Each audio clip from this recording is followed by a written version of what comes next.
Tonight on Joy News Prime, outrage in Ashamang over the claims by the Ghana Armed Forces that a young man killed on Sunday during the lockdown was resisting arrest. After killing him, when the blood flowing like this, I was relating. I even think my pregnant will abort, and one of my mother even go private. Patients undergoing treatment for cancer lament indefinite suspension of operations at the chemotherapy department of the Kolebu Teaching Hospital over fears of COVID-19. If you are doing this because of COVID-19, then it means this is a nice way of telling us that go home and die. The hospital, however, says the directive is in the interest of the patients. I told them that because of COVID-19, if you continue to get immunosuppression, I think that will bring your listing down. You are predisposing yourself. In business with Darrell. Grim prospects for Ghana's cocoa industry as Cocoa Board loses $1 billion in the wake of the coronavirus pandemic.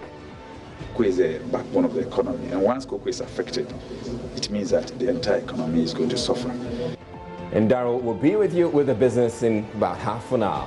Now, we brought you the story of a 5-year-old princess who hopped on one leg some weeks back. Today, we have good news.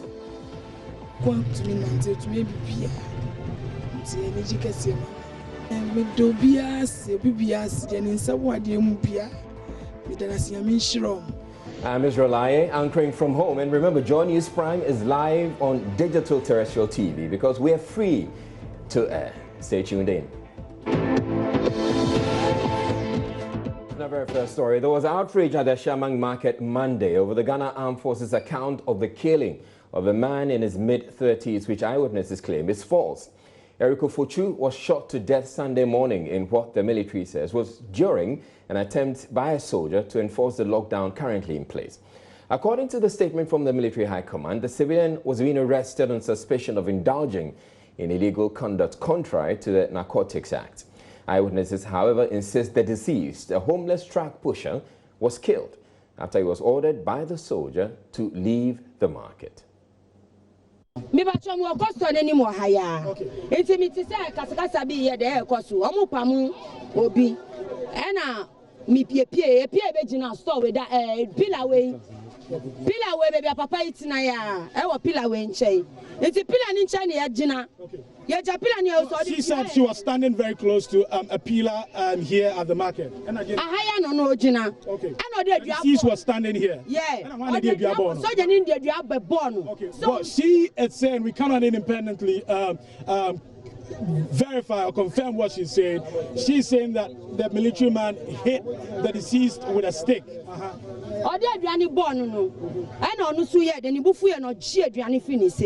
Well, she's saying that the deceased got angry after he was hit with a stick, and then he collected the stick from the soldier.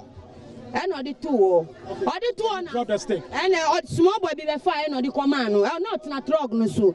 It's small body the command no catch and say on train no about be. Okay. One of the command. Small boy be. Okay. You speak English. So yeah, English. He's one of small boy that we know who took the stone for the soldier man. He took the stone or the stick? The stick. Okay. For the soldier man because he was sitting at the truck. Okay. Okay. And then when he gave the stick to the soldier, what happened? Masa, mami kachi na mami kachi. Speak the English. Come from who you are there? Speak English. Me can't. So before he took the stick, and he said, "Wait and see, I'm coming." That's what the soldier said. Yes. So we were here when he took that Noyawa Ofochu, Michael Ofochu. That's the deceased. Yes. Take his this thing, as we know that he always train and use his strength for something, work for everything, pack people's things in this market. Everybody knows him. Before he was rolling the stone, training, the man come. We are standing here watching them. We thought maybe he wants to use the stick for him again, okay, but not in the stick. What we will see, he just cracked his gun. Before I thought he was going to give a warning shot, but I was standing here with one of my mother here.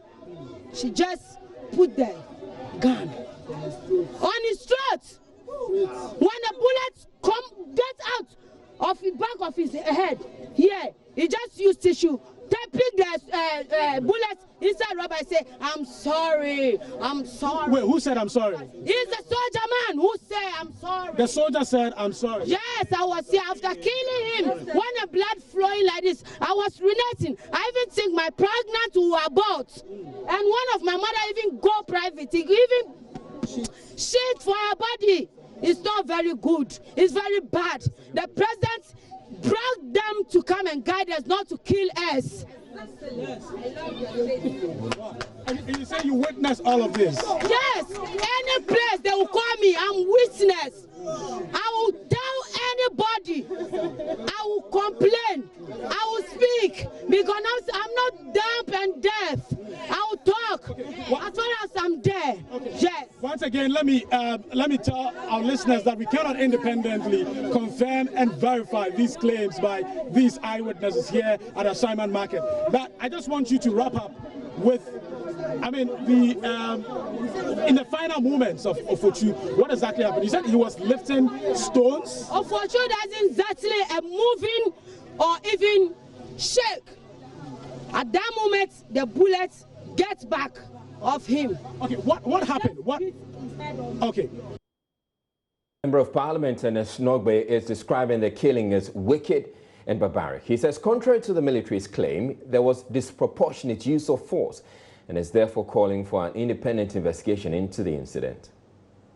Yeah, independent investigation, because when you look at the statement that the military has put out, it will preempt, it will tell you the findings of their investigation, that their investigation will come out. Because if they can tell you that the man was found, offending the narcotic rules for that matter, and he was struggling with the military officer and the rifle went off, you can predict what the outcome of the investigation will be. But I am saying that that is not the reality on the ground. So we need independent investigators, we need independent investigative body to investigate the matter, because the youth are agitating. Okay. And since they are agitating, they must see the logical conclusion of what transpired, and they must know, because most of them were witnesses to what happened. Okay, 30 seconds. You're also calling for the withdrawal of the police officers who were here on duty on that day. I'm sure they are not the same people, the military officers. I'm sure they are not the same people working here today.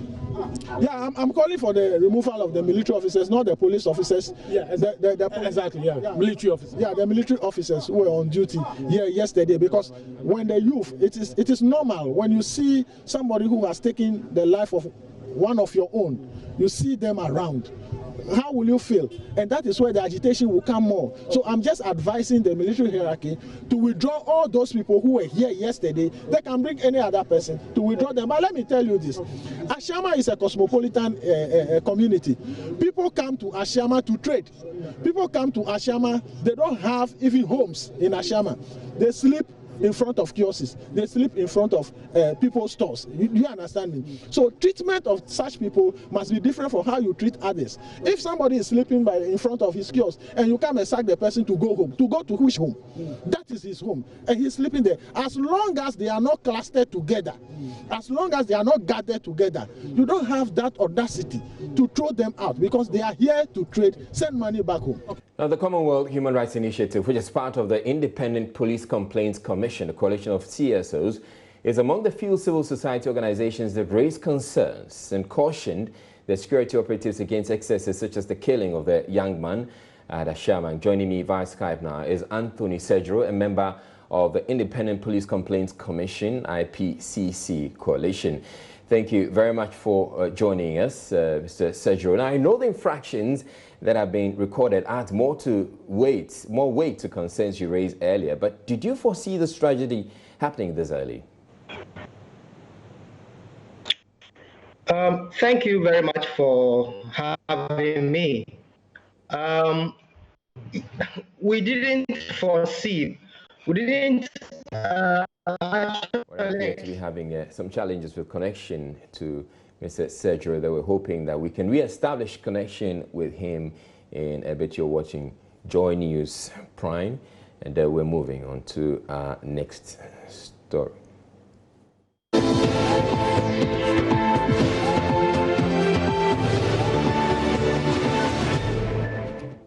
Government's approach in tackling the coronavirus pandemic, it appears people suffering other terminal infections have been left behind. Currently, patients undergoing chemotherapy at the Korle Bu Teaching Hospital have been asked to come in for treatment not to come in for treatment for no apparent reason. The patients who find themselves in a dire situation allege health workers are withdrawing the services over fears of contracting the coronavirus because they do not have PPEs.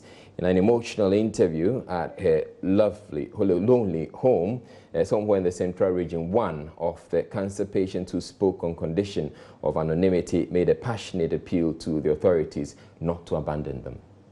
Breast cancer patients routinely undergo chemotherapy on the second floor of the building behind me. That's the surgical building of the Korle Bu Teaching Hospital. But since the outbreak of the deadly COVID-19 pandemic, it appears breast cancer patients who routinely undergo treatment and chemotherapy here are bearing the brunt as health workers are literally turning them away. I have breast cancer, but I don't know whether I should say fortunately, but like I've not gotten to the terminal stage. How they started with the treatment, I'm receiving treatment at Korle Bu. They started well, the doctors are very good, the chemo nurses and everything. But this week, everything just turned upside down and my hopes were shattered when I received a call from the chemo unit of breast cancer chemo unit of the Korle Bu Teaching Hospital. The person who was on the phone introduced herself to me as a nurse from that department and told me that I'm supposed to come for my chemotherapy session, the next one on Friday, but I shouldn't come. I cannot just rely on a phone call and miss this crucial part of my treatment. I went there and they told me that it's true. Were you the only one who was when I went, turned away? I saw people who had come. Apparently, they had missed the calls from the nurses there. And I don't know whether some of the calls didn't go through. They didn't know that they weren't supposed to come. I'm just pleading with authorities to at least come in so that we will not die. Do you fear? Because I'm afraid because cancer spreads. I cannot stay at home missing treatment and not knowing what is going on inside my body. This whole freeze on treatments, on chemotherapy, how much of a psychological blow has that landed on you, even as you still battle with this cancer? It has really affected me psychologically because I haven't been myself since that day. Up to now, I'm feeling very bad. This week, since I received that call, I've not been myself. They've asked you for now, they say you should stay at home for 2 more weeks and then show up. Have they given you a specific date? They didn't even ask us to show up after 2 weeks. They said they will call us. That is what they said. When they called me, the cases hadn't gotten to 200. But now we are ahead, and then you are beginning to withdraw. Let me use that word. What will happen in 2 weeks? If you are doing this because of COVID-19, then it means this is a nice way of telling us that go home and die. Well, the Korle Bu CEO has been reacting to this story. I want to emphatically say that I have spoken to Dr. Yani, who is the director of radiotherapy and then nuclear medicine. It's not every patient who have been asked not to come. It's those on particular chemotherapy, meaning that they are using medication to suppress their immunity so that they can cure their cancer. They individually, everybody who is on that kind of regime was spoken to, told them that because of COVID-19, if you continue to get immunosuppression, I think that will bring your listing down. You are predisposing yourself to having severe form of COVID-19. Right. So the doctors explained it to them and told them that in as much as possible, they should stay off and give a small break.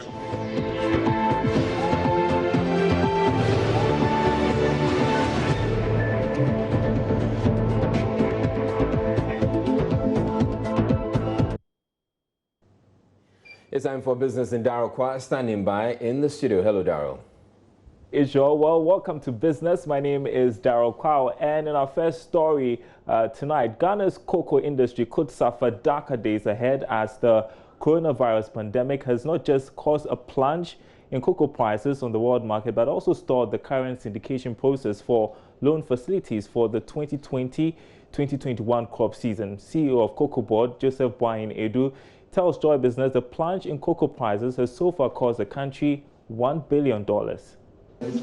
The buyers, have closed their windows, so we are not doing buying. The price of cocoa had tumbled.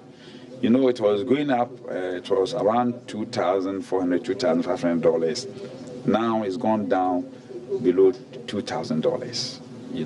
And that alone tells you immediately it brings to Ghana a deficit of almost about $1 billion. That alone.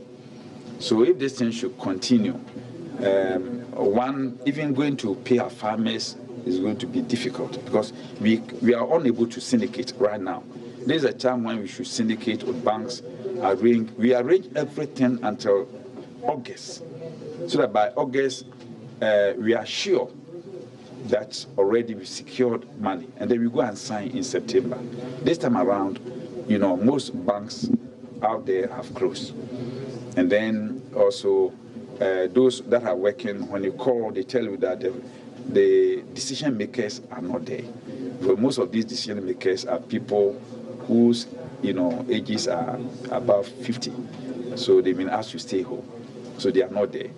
So it's really affecting the industry. Cocoa is the backbone of the economy. And once cocoa is affected, it means that the entire economy is going to suffer. As we speak now, even shipments have been affected. We cannot send cocoa to the Middle East and then in Asian countries. We can't ship there. Even in Europe, Amsterdam and so on and so forth, we are having difficulties. We try to send documents outside. Normally, the documents ought to be in their original hard copy form. We could not send it because flights are not going. Honestly, the risk, the financial risk coming from COVID-19 is enormous. It's huge. Very grim outlook there. To other stories, the Kumasi Central Market has been shut down by city authorities. Traders, according to city authorities, were disregarding social distancing protocols in the wake of the coronavirus pandemic. Prince Apia has the latest on this. He joins me via Skype from Kumasi. So, Prince, for how long is the market going to be shut down, and upon what condition would it be reopened? So, Daryl, for the length at which the market is going to be shut down, we don't really know now. But what we know is that from this time, from tomorrow, the market is going to be shut down, and the traders are supposed to come together and agree on a way of trading in turns. So they are going to form groups and decide on which group is coming to trade before they are allowed to come back to the Kumasi Central Market to trade. So as I speak to you, all the 67 leadership of the market traders are expected to meet and agree on the modalities of this new directive from the Kumasi Central Market. The reason that they have closed the Kumasi Central Market. And as you rightly said, it is because they were disregarding the social distancing directive by health officials and the government, and they come to the market and they sit haphazardly and they trade without keeping the distance they are supposed to keep. And so the leadership last week closed the Dr. Mensah part of the Kumasi Central Market, and today they closed the Swami part of the Swami Market, I should say. And all these coming together, the leadership of the Kumasi Central Market, Kumasi Metropolitan Assembly believes that they must take action, else if the COVID-19 situation becomes serious, a lot of people are going to be affected. Daryl. Let's talk about the timing of this decision. We're in the period of a lockdown. What do you anticipate would be the impact? Most definitely, a lot of people continue to troop to the Kumasi Central Market and other satellite markets to get goods to buy, and this is going to be a very big blow. But information we are getting is that the authorities are encouraging anybody, every person in the Kumasi metropolis to patronize the smaller markets in their neighborhoods, and so nobody is expected to come to the Kumasi Central Market to trade. Of course, it's going to affect the traders themselves because most of them have perishable goods. I was going to come to what their reaction is to this news that the Central Market is closed. Yeah, most of the traders are not happy about it, but some believe that it is by their own deeds that this has befallen them. They know that they've been asked to keep the markets clean and to keep their distance whilst trading, and they haven't done that. Others too are very sad about it because they fear their goods. They know their goods are going to get spoiled. Some have gone for loans to trade, and they are going to lose at the end. All right, Prince Apiatha, giving us the latest from Kumasi, where we understand the Central Market is closed. We'll come back to you, Prince, tomorrow when it takes effect. Now, we are in the second week of the lockdown of parts of Greater Accra and Ashanti regions, and shop owners say there's still panic buying, leaving shelves of many shopping malls empty. Charles Aite assesses how dire the situation is as owners adopt new ways, not just minimizing the impact of panic buying, but also stepping up safety measures to stop the spread of the virus. The ongoing lockdown of the Greater Accra and Ashanti regions has sent mixed feelings to some shoppers in Accra who are racing to stock up in times they describe as uncertain and unexpected. Something is really happening because most of the time you come, you have items on the shelves. A few weeks back, I've been here and you find things on the shelf, but now some of the places are quite empty, you know. And this is not the first, but I drove past certain places, and the places are closed, some are empty. Right. Yeah. What about the prices? Are the prices okay? Yes and no, because it's shot up in some of the places. Joy Business visited Situdia Supermarket at the North Industrial Area in Accra and was greeted with many empty shelves and deep freezers. I have here with me the store manager, Francesca, to help us understand how these uncertain times are having a toll on the marketing scenes here in her business. So first of all, this is an empty shelf. You haven't stocked yet? We actually stocked yesterday, but then most of the customers are doing panic buying due to the president's announcement. So they are really getting the stock fast. But then tomorrow we'll be getting new stocks. Food supply chains in Accra and Kumasi have all been exempted from the 14-day lockdown directive, with only deliveries and pickups accepted for now. Amidst these interventions, supermarkets are still being overwhelmed to meet demand and stock shelves. Amid the scramble for essential foodstuff and products, price gouging and hoarding has been the order of the day. Executive Secretary of the Food and Beverage Association of Ghana, Samuel Agri, reveals most supermarkets are now looking at how to keep up with the huge demand from patrons. This year's sales will have no impact on prices on the shelves, especially when all supermarkets under the association have resolved to keep prices relatively stable in the wake of the 14-day lockdown. Actually, what we intend doing is that to ensure that by 6 p.m., every worker is closed and gone home, so that the streets will be free of people moving around. And the supermarket staff also has been reduced, running shifts. On a normal day, if you visit this particular place, you should find the freezer full with various assortments of meat, but this is all I could find inside, just this one. Meanwhile, shopping malls and supermarkets under the Food and Beverage Association have adopted some safety measures to prevent the spread of the coronavirus in the retail food and beverage supply chain. In these times of the lockdown and the coronavirus, they don't know what awaits them inside. Empty shelves and the fears of high costs of products amid panic buying in the wake of the coronavirus outbreak. I'm Charles Aite for Joy Business. All right, so government is being urged to consider reduction in data costs during these times. We've got details in our summaries next. Economist Dr. Lord Mensah has advised government to consider subsidizing data cost aimed at mitigating the impact of the novel coronavirus outbreak on citizens. Measures to reduce the financial burden on Ghanaians by government has resulted in the decision to absorb the cost of water utilities for the next 3 months, April, May and June, according to the President Nana Addo Dankwa Akufo-Addo. The Ghana Association of Bankers has announced the 3 billion Ghana cedi loan package for players in Ghana's pharmaceutical industry. It has also announced the reduction in its benchmark interest rate by 2 percentage points to reflect the Bank of Ghana's policy rate cut of 150 basis points to 14.5%. This is expected to lessen the impact of the coronavirus pandemic on retail and corporate clients. Mr. Mohamed Ajay-Sowa, the Accra Metropolitan Chief Executive, on Sunday appealed to the public to patronize the community markets for their foodstuff to prevent overcrowding at major markets in the metropolis. This would help maintain the social distancing protocol outlined by government to stem the spread of the COVID-19, he said.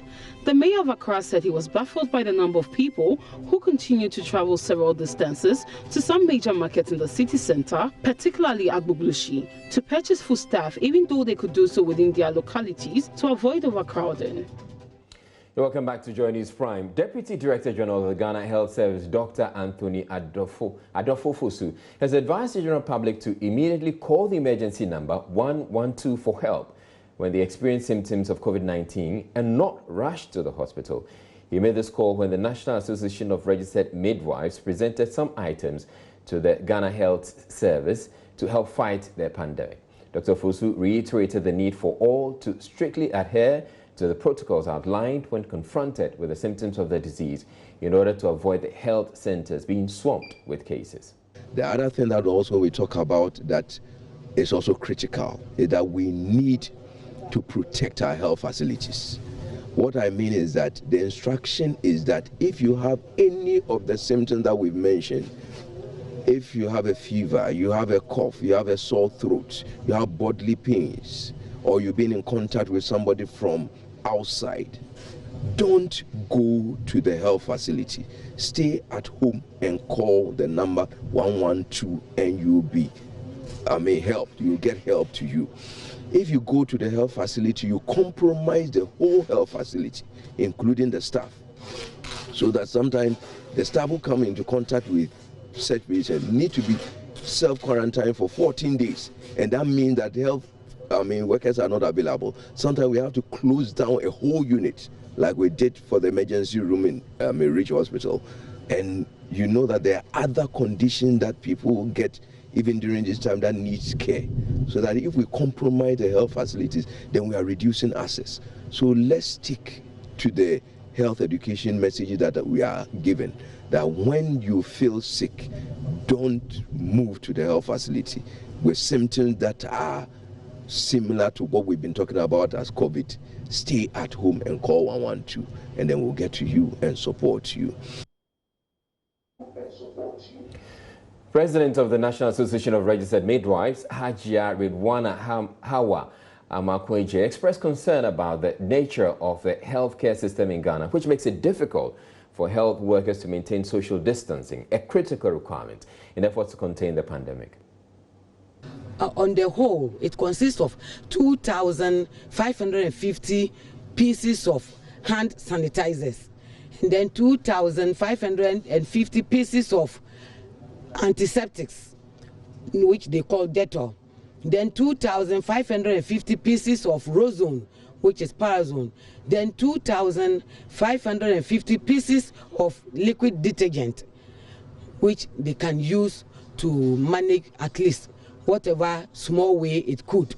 We know the system we have in Ghana here doesn't encourage this distance, social distance.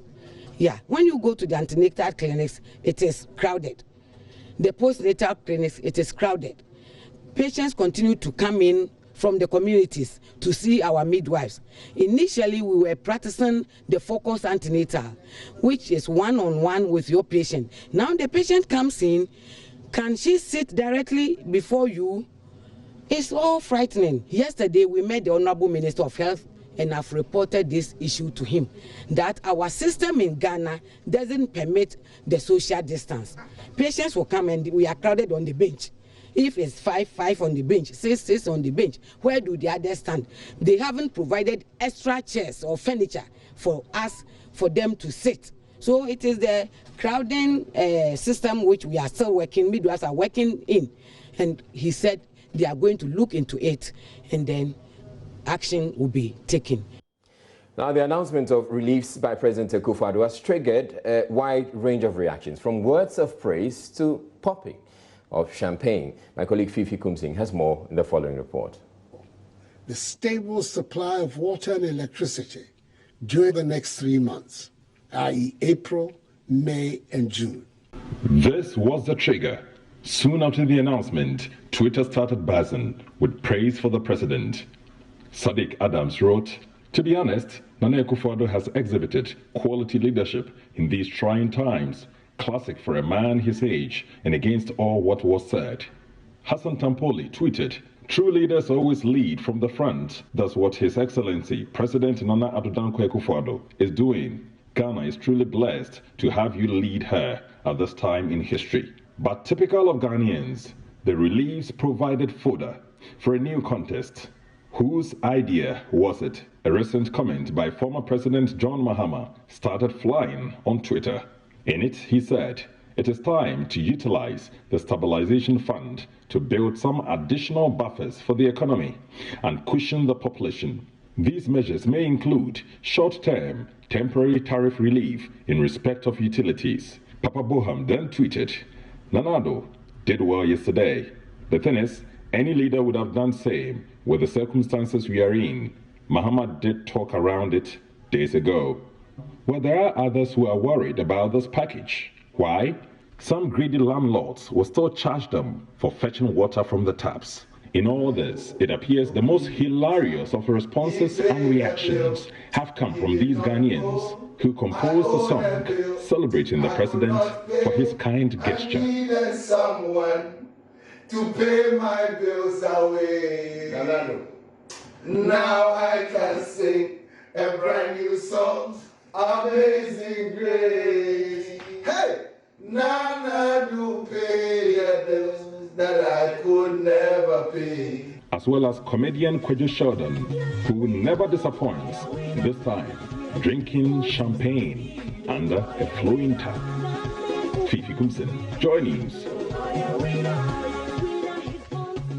Watching Joy News, we're taking a break. Up next, we're bringing you Showbiz with Becky and Aisha in the studio. Do stay tuned in.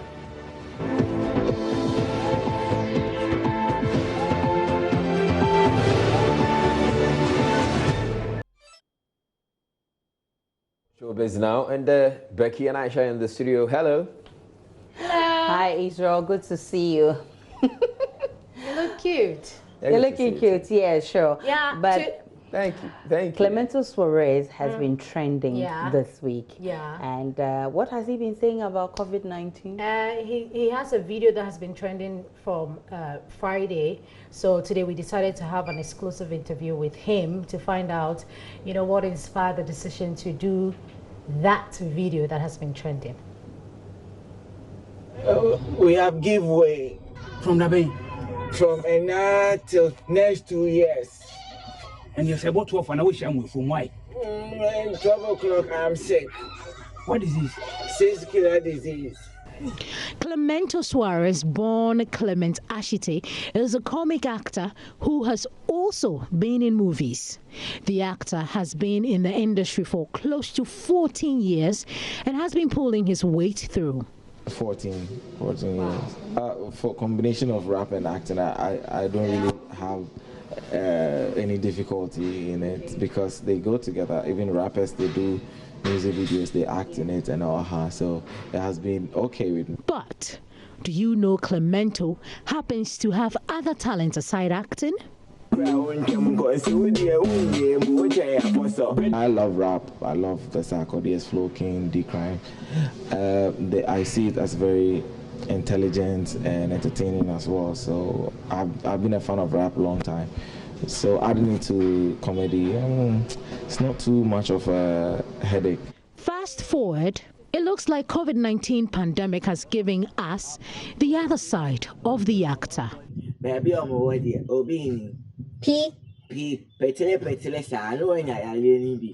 Kill. Valentine, any Valentine, my girl in coffee. Rest in peace. Rest in peace. I didn't sit down to write. I just decided to do something like ABC. I've done ABCD rap before, and I have 2 times 2 to rap the So I just decided to do something for this, and on the spot I could only do till I. So I was going to do only till I, but when I was ready to do it, I didn't have my uniform, so I had to still, okay, then let me while away time by adding up to Z. I mean, it's okay. So it took me only a day to do this.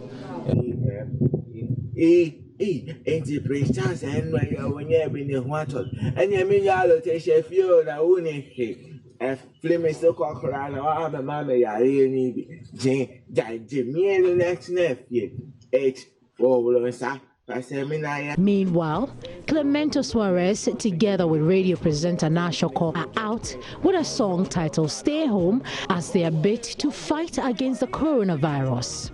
You cannot be bored at home during the lockdown if you are on a watch for our entertainers. We should all take this pandemic serious, because it's serious. Coronavirus is in town. I keep saying it's here with us. We thought it was far away, but now it's here. We are having cases, and they are rising day by day. So you take precautionary measures. And that video got a lot of people laughing in the midst of this chaos that COVID-19 has brought us. Becky, thanks so much for bringing us showbiz. Unfortunately, anytime. We couldn't do the clapping for Shatta Wale. Hopefully we'll do that for him tomorrow, because the Shatta concert took place on Saturday, right? Yeah, it's actually took place on Saturday. He did everything by himself, sound, stage, and everything. Oh my goodness, Shatta, kudos to you. And that'll be it for showbiz. And for those of you watching on Joy Prime, that'll be it. The news continues on Joy News Prime.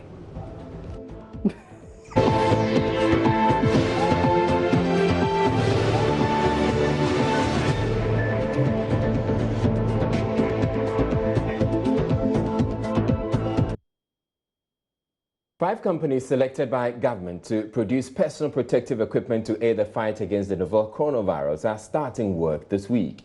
In his address to the nation last night, President Akufo-Addo disclosed local capacity is being mobilized to ensure the country overcomes the challenge of global shortage of PPEs. Earlier today, Health Minister Kweku Agyeman-Manu offered details about the production of face masks as he took delivery of thousands of medical supplies and PPEs from the Chinese government. Head of the health desk, Trey Smith, was there and filed this report. In Ghana, some frontline health personnel, including nurses and doctors, threatened to quit after calls on authorities to provide them with the critical equipment went unheeded. But help has come, with China stepping in to assist government's efforts at procuring the PPEs. Well, it's another day in Ghana's fight against the coronavirus disease, the COVID-19 pandemic, and the talk on the lips of almost every Ghanaian and health worker or a frontline person has been the lack of PPEs or logistics to fight this disease. Today, the government of China is donating huge quantities of PPEs to Ghana to help in our fight. As you see behind me, there is an Air China cargo flight which just landed at the Kotoka International Airport to deliver all of these. In all, 18 countries in Africa are benefiting from this. This Air China cargo plane, carrying millions of dollars worth of medical supplies and personal protective equipment, landed in Ghana's capital on Monday as the base for distribution to Ghana and 17 other African countries. You know, China is a real friend of Africa. A friend in need is a friend indeed. Africa, you have a weak public health system. So facing this coronavirus, and you have huge challenges. So Now, Chinese government, we are the first country to send the chartered aircraft to come to Ghana, to come to Africa, to give assistance. That is the nature of our relations. That's the nature of our friendship. Each beneficiary African country is receiving N95 protective face mask for medical use, standard protective face mask for medical use, disposable coveralls, infrared thermometer, medical goggles, single-use sterile rubber surgical gloves, and disposable shoe cover. Health Minister Kweku Ajimamenu admitted the country's health systems have been stretched by the outbreak of COVID-19. He also revealed Ghana would soon begin production of PPEs. Ghana, we never expected that we'll even get a single case of coronavirus. Unfortunately, this has become a global problem, and as part of the globe, we couldn't have hidden ourselves away from it. We made all efforts to try to protect our people, to prevent the disease getting into our country. Fortunately, our efforts didn't yield 100% efficiency. We have seen cases, people have infiltrated, we are seeing some levels of community spread, and we have put our young men and women with coordinators, supporting them, giving advice to government, and we are tracing contacts to try to test. We are doing so many tests at the moment. We are trying to expand the testing capacity to ensure that test results will not continue to delay any longer. We are very grateful to the People's Republic of China for this gesture, not only to Ghana, but other West African countries. We never had stocks for emergency response when the problem started, but government has tried to do a lot to try to put in protective equipment, especially for our health workers, for other people who are working in the front line. As we moved on, it is becoming more clear that we may need to all of us begin to wear some of these masks for protection.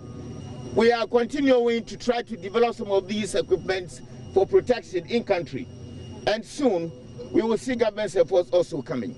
By the end of the week, about 5 companies that we have selected will start sewing some of these coveralls, the protective masks, and all that we need will be able to be provided in our country.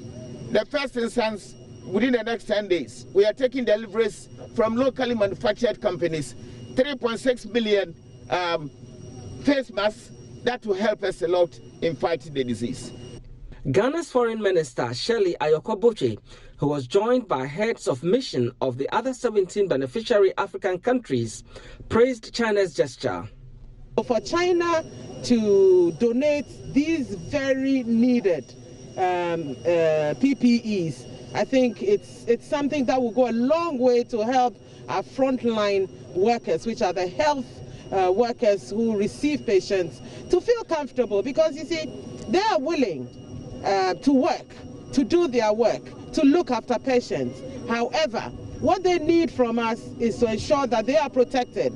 And what China is presenting today is the protection equipment. So we are very happy. It will go a long way to help. And as I'm sure you're aware, not too long ago, a couple of weeks ago, Jack Ma, also a Chinese national, donated some equipment to the African countries. And we are looking to receive a second batch from him. The ambassador has also graciously told us that if there is any need, we should let them know. The video surrounding the social media are fake. It's made by the malicious people. They have some, malicious purpose to tarnish the image of China. China, our product is very reliable. The cell phones, from computers to, the different kind of products, very reliable. So everybody who with a normal sense could say this is a fake news. From the Kotoka International Airport, this is Fred Smith for Joy News. Now, the Kumasi Metropolitan Assembly has cautioned residents of the city it will deal with anybody found littering or reversing the gains made in the ongoing citywide cleanup exercise. City Mayor Osei Sibe Entry issued the warning when the Regional Minister Simon Osei-Mensah joined the Kumasi Metropolitan Assembly and Zoom Lion to fumigate the Central Business District of Kumasi. The move forms part of a 3-day mass cleanup and fumigation exercise which seeks to take advantage of the lockdown to clean and sanitize the city. Love Firm's Erastus Asaridonko reports. The fumigation exercise started with a briefing from Regional Minister Simon Osei-Mensah. This fumigation exercise that is going to be commenced by the Kumasi Metropolitan Assembly, led by the Chief Executive Officer, Honorable Osei Esibe Entry. All the other municipal and district assemblies can also emulate and then do same within their areas of jurisdiction. We are also urging all traders that when the lockdown period is over, we don't want people to come and litter the whole city again. One by one, the spraying gun spread out, filling drains, alleys, and open spaces with fumigants. The exercise, which started in the early hours of Saturday, covered Adum, PZ, and other parts of the Central Business District. Director, Environmental Health, KMA, Isaac Basanyin, said they are targeting insects and rodents. Currently, we are working on insects. That is, this is insecticide, disinfestation. So we are currently disinfecting the whole environment. City Mayor Osei Esibe Entry led another team to desilt the heavily choked drains of Alaba, one of the largest sprawling trading hubs in Kumasi. That's rather unfortunate that, as you all know, Alaba area is a highly business class zone, but they are only interested in trading, but they are not interested in cleaning their own environment. We are going to be very tough on them because this is not the first time we are doing it. Since I sat on this street, we've been doing it occasionally, and we've been serving them notice upon notice to advise them that they have to take care of themselves, they have to be mindful of their health. But what you are seeing means that they are not interested at all, and as such, we will not let it be that. We are not going to continue to be doing it. If they will not abide by it, we will take drastic action against them. Reporting for Joy News, Erastus Asaridonko, Kumasi.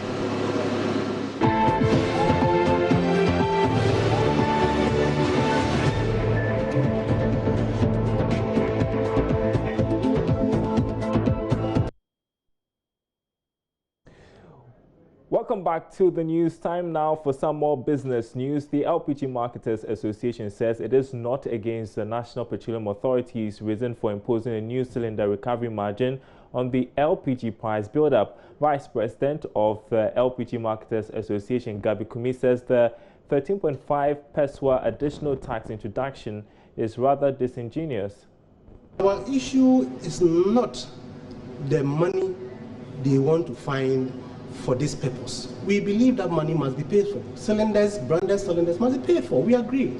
Our bone of contention is where the money is being taken. The fact that it's going to come as an additional cost on the product, that is where we have a problem. As I did indicated earlier on today in your studios, there is 5 peswa LPG promotion levy margin, which has been on LPG for the past 20 years. This margin currently rates in about 1.2 million cedis a month.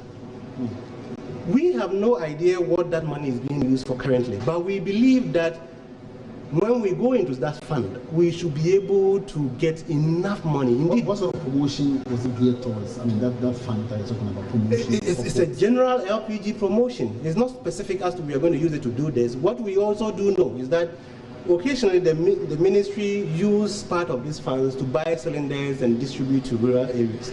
But we believe there is enough funds in that fund that when we go in there, we should be able to get some money to fund this thing so that the consumer we do not burden the consumer further. Because as I did indicate, all the sub-region, all the countries in the sub-region that are using the LPG are subsidizing them. They are subsidizing the product. This is the product Ghana we used to subsidize some time ago. We got to a point, we got to full cost recovery, and now we put about 20% tax on it. And now we are going to increase it further. We believe that will be unfair to the ordinary consumer. The Chamber of Agribusiness Ghana is blaming government for the high prices of foodstuff on the market before and during the lockdown. According to the Chief Executive of the Chamber, Anthony Morrison, there is an urgent need for a mapping strategy to link farmers to direct market to ensure adequate food supply at reasonable prices. If there is a strategy in place, okay, now what they would have done is that, okay, where do we get most of our food from? Maize, millet, rice, yam, cassava, beans, sorghum. Where do we get all this from? What about the vegetables? Where do we get it from? So you map out right now. As we speak, the cost of transporting from Pasa to Accra have gone up. The cost of transporting from Techiman to Accra have gone up. Okay, that implies that consumers will be buying at a higher price, and they are at home. They are not making money. They are not earning money. So how are they going to buy? You know, now Gari have moved from 12 cedis per Olunka to 30 Ghana cedis per Olunka. Okro now sells at 1 finger, 1 cedi. Okay, 10 tomatoes is now going for 25 Ghana cedis. Okay, these are the smaller ones. And you think this is as a result of the non-planning of exactly non-availability of a strategy, kind of. Yes, if the strategy was right in place. Yes, of course, to some extent, the government would have said that, okay, our warehouses in Ejura, Ejisu can accommodate 500,000 metric tons of maize. And this is how it's going to move.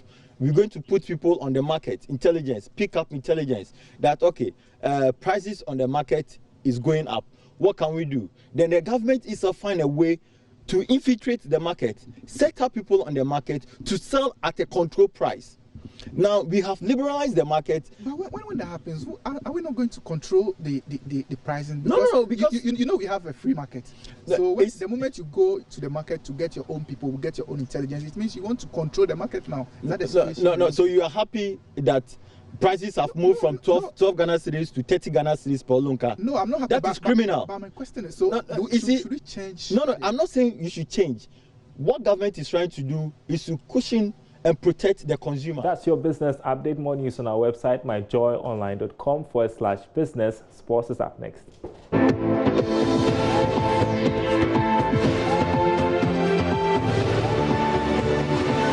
you for staying with us on Joy News Prime. I'm Gary L. Smith with the sport.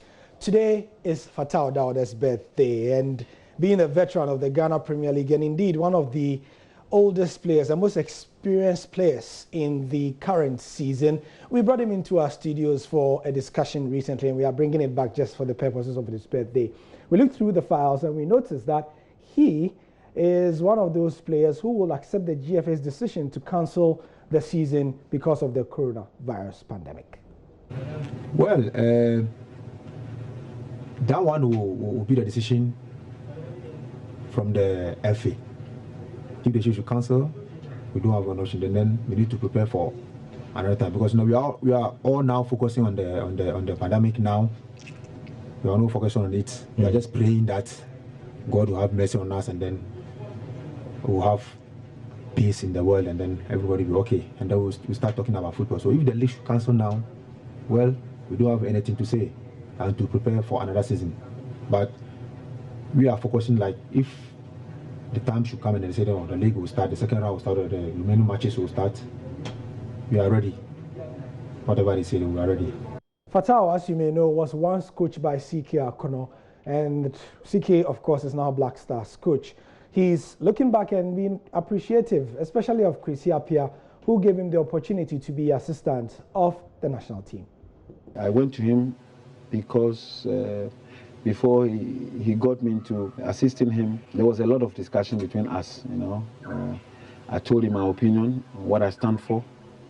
He accepted that in good faith, and so once he's no more, I think there was a need for me to give him that respect, because truth to be told, he's the one who got me there. Nobody, you know, he answered me. It's a miracle for me to have been his assistant, and then within 2 matches, after 2 matches, I'm the head. It can only be a miracle. Nobody got me there, you know. And so I have to give him that respect, and I'll continue to give him that respect. Well, it's support. The necessary support that I need. The calmness to work. You know, we have this tendency where people come into your bees and do things. This is what I've done since my childhood. From the 12, I started playing football. I've played football to a certain level. I stopped. Then I'm into coaching. I know about the game. I understand. Like, that is what I know. So I'm comfortable there. For me, this is what I do. This is what it's me. You understand me? And I'm comfortable doing it, irrespective of what comes with it, the salary and all those things. It is what I know, and this is what I do. It's my work, you know. And so I'm comfortable within that zone to work, and I'll do this to the best of my knowledge.